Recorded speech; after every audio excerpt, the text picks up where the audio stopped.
Tout le monde a trouvé la saison 4 de Demon Slayer nulle et je ne les comprends pas. Cette saison adapte l'arc de l'entraînement des piliers, un arc mineur dans le manga, il ne dure que 9 chapitres, alors que dans l'anime, il s'étale sur un peu moins de 8 épisodes. On est sur quasi du 1 chapitre l'épisode. Ça montre la quantité de rajouts qu'il y a eu qui ont bien sûr fait gueuler les lecteurs du manga. Pour vous donner un exemple, l'entraînement de Tengen a duré 2 pages dans le manga contre un épisode entier dans l'anime. Les gens ont estimé qu'il n'y avait pas assez d'action, qu'on prenait trop de temps pour un arc vide et ennuyeux. Et je ne suis pas d'accord. Pour moi, c'est une excellente chose que l'anime ait rallongé l'arc.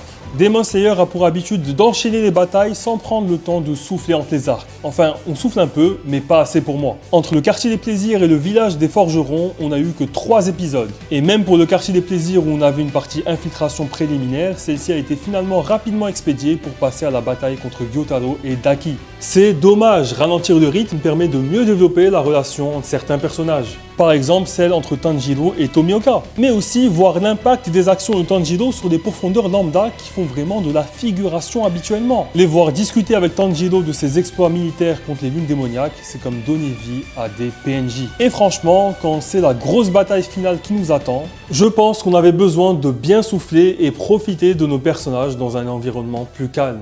Et on avait besoin de sentir l'effort des personnages qui s'entraînent pour croire en leur progrès. On est quand même dans un shonen neketsu. Abonnez-vous pour plus de vidéos sur Demon Slayer et d'autres animés.